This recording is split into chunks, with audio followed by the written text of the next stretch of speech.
Kami dari mahasiswa Fakultas Teknik Prodi Teknik Sipil Universitas Wiraraja Madura akan memenuhi tugas mata kuliah hidrologi terapan mengenai siklus hidrologi. Sebelum memulai pembahasan, kami akan memperkenalkan diri dari kelompok kami. Saya sebagai ketua yaitu Mamang Adi Raharja, dan saya Muhammad Juprianton,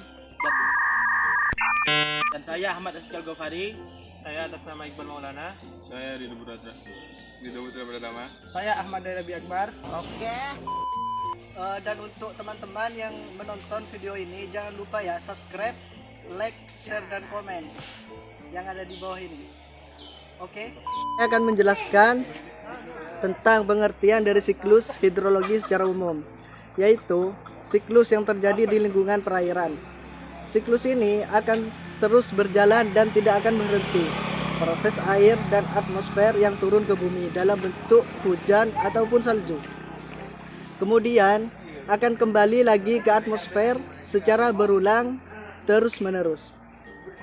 Seperti itu. Jenis hidrologi itu terbagi menjadi 3 macam, yaitu siklus pendek, siklus sedang, siklus panjang. Siklus pendek, air laut menguap kemudian melalui proses kondensasi berubah menjadi butir-butir air yang halus atau awan, dan selanjutnya hujan langsung jauh ke laut dan akan kembali berulang. Siklus sedang, air laut menguap lalu dibawa oleh angin menuju daratan dan melalui proses kondensasi berubah menjadi awan lalu jatuh sebagai hujan di daratan dan selanjutnya meresap ke dalam tanah lalu kembali ke laut melalui sungai-sungai atau saluran air. Siklus panjang, air laut menguap setelah menjadi awan melalui proses kondensasi lalu terbawa oleh angin ke tempat yang lebih tinggi di daratan dan terjadilah hujan salju atau es di pegunungan yang tinggi. Bongkah-bongkahan es mengendap di puncak gunung dan karena gaya.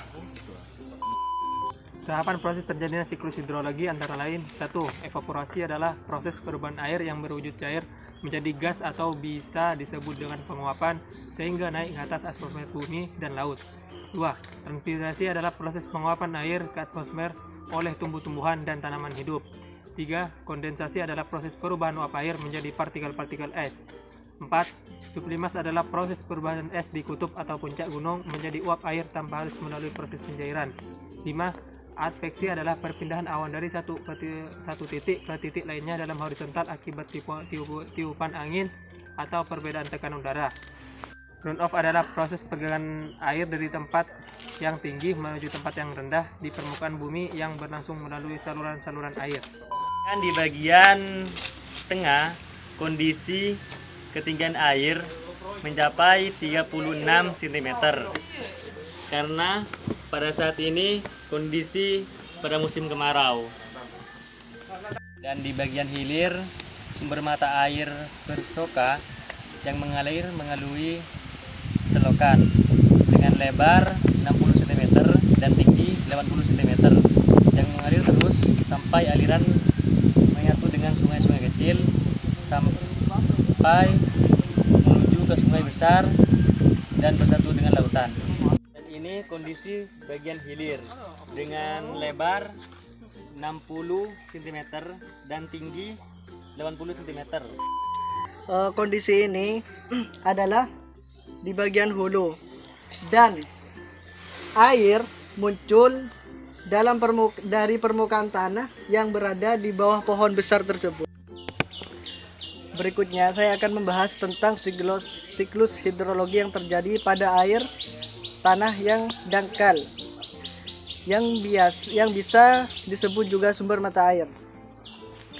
Sumber lokasi mata air yang kami survei yaitu bernama sumber Bersoka. Kondisi di sekitar sumber mata air Bersoka dikelilingi oleh pepohonan dan tumbuh-tumbuhan kecil serta mudah diakses oleh masyarakat setempat karena tempatnya yang strategis yang bertempat di sebelah timurnya kantor kecamatan Mending dan terletak di desa Mending Dejo, Dusun Kokon. Mengingat kembali bahwa air sangat bermanfaat bagi kehidupan makhluk hidup yang ada di dunia, yang tidak dapat dipisahkan Tanpa air, makhluk hidup akan mati sia-sia. Dan kita harus melestarikan dan menjaga kebersihan air. Ya, mungkin itu saja.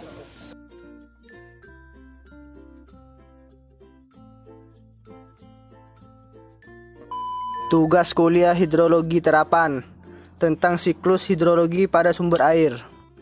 Nama kelompok: 1. Mamang Adi Raharja sebagai ketua. 2. Moh Jufrianton. 3. Ahmad Dairabi Akbar. 4. Ahmad Rizky Al-Ghofari. 5. Ridho Putra Pertama. Dan 6. Iqbal Maulana. Pengertian siklus hidrologi: suatu siklus yang terjadi di lingkungan perairan. Siklus ini akan terus berjalan dan tidak akan berhenti. Proses air dari atmosfer yang turun ke bumi dalam bentuk hujan atau salju, kemudian akan kembali lagi ke atmosfer secara berulang terus-menerus. Jenis siklus hidrologi terbagi menjadi 3 bagian. Yang pertama, siklus pendek. Air laut menguap kemudian melalui proses kondensasi berubah menjadi butir-butir air yang halus atau awan, dan selanjutnya hujan langsung jatuh ke laut dan akan kembali berulang. Yang kedua, siklus sedang. Air laut menguap lalu dibawa oleh angin menuju daratan dan melalui proses kondensasi berubah menjadi awan lalu jatuh sebagai hujan di daratan dan selanjutnya meresap ke dalam tanah lalu kembali ke laut melalui sungai-sungai atau saluran-saluran air. Dan yang ketiga, siklus panjang. Air laut menguap setelah menjadi awan melalui proses kondensasi lalu terbawa oleh angin ke tempat yang lebih tinggi di daratan dan terjadilah hujan salju atau es di pegunungan-pegunungan yang tinggi. Bongkahan-bongkahan es yang mengendap di puncak gunung dan karena gaya beratnya meluncur ke tempat yang lebih rendah, mencair, terbentuk gletser lalu mengalir melalui sungai-sungai kembali ke laut. Tahapan proses terjadinya siklus hidrologi. 1. Evaporasi adalah proses perubahan air yang berwujud cair menjadi gas, atau bisa disebut dengan penguapan sehingga naik ke atas atmosfer, bumi, dan laut. 2. Transpirasi adalah proses penguapan air ke atmosfer oleh tumbuh-tumbuhan dan tanaman hidup. 3. Kondensasi adalah proses perubahan uap air menjadi partikel-partikel es. 4. Sublimas adalah proses perubahan es di kutub atau puncak gunung menjadi uap air tanpa harus melalui proses pencairan. 5. Adveksi adalah perpindahan awan dari satu titik ke titik lainnya dalam satu horizontal. Akibatnya tiupan angin atau perbedaan tekanan udara. 6. Runoff adalah proses pergerakan air dari tempat yang tinggi menuju tempat yang rendah di permukaan bumi yang berlangsung melalui saluran-saluran air. Berikutnya membahas tentang survei siklus hidrologi yang terjadi pada sumber air bersoka di desa Mandinglao. Kondisi bagian hulu dari sumber air bersoka yang merupakan keluarnya air dari dalam tanah. Sedangkan di bagian ini termasuk ke kondisi bagian tengah dari sumber mata air bersoka dengan kedalaman 36 cm dari permukaan tanah.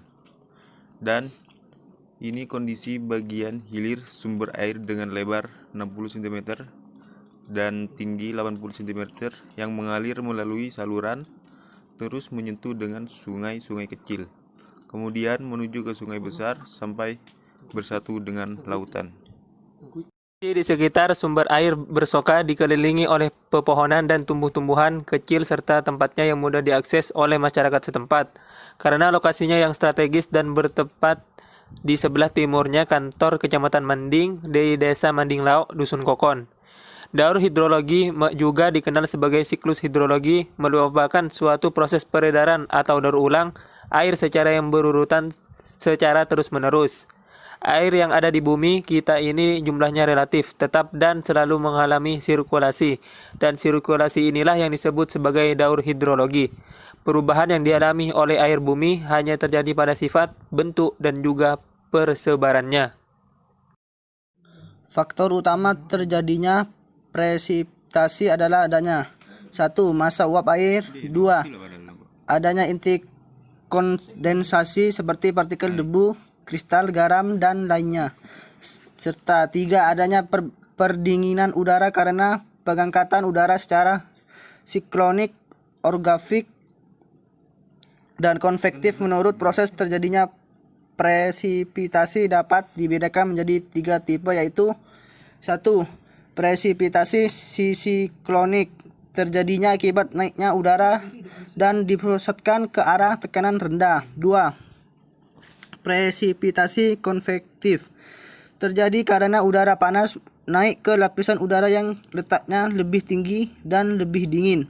3. Presipitasi orografik, terjadi akibat naiknya udara yang disebabkan oleh rintangan sebuah pegunungan. Termasuk ke jenis siklus sedang, karena sumber mata air mengalami tahapan run-off dan infiltrasi, yang mana tahapan ini tidak terjadi pada siklus pendek dan siklus panjang. Siklus hidrologi sedang yang dialami sumber mata air diawali dengan air laut menguap lalu dibawa oleh angin menuju daratan, dan melalui proses kondensasi berubah menjadi awan, lalu jatuh sebagai hujan di daratan, dan selanjutnya meresap ke dalam tanah, lalu kembali ke laut melalui sungai-sungai atau saluran-saluran air. Kesimpulan mengingat kembali bahwa air sungai bermanfaat bagi kehidupan makhluk hidup di dunia yang tidak dapat dipisahkan. Tanpa air makhluk hidup akan mati, sehingga kita sebagai manusia harus selalu menjaga kelestarian atau keberhasilan air dengan jangan membuang sampah pada aliran sumber mata air atau sungai. Mungkin cuman itu yang kami dapat sampaikan terkait dengan pembahasan tugas siklus hidrologi yang terjadi di sumber mata air Manding Geje. Dan mohon maaf apabila terjadi kesalahan atas kata pada video ini.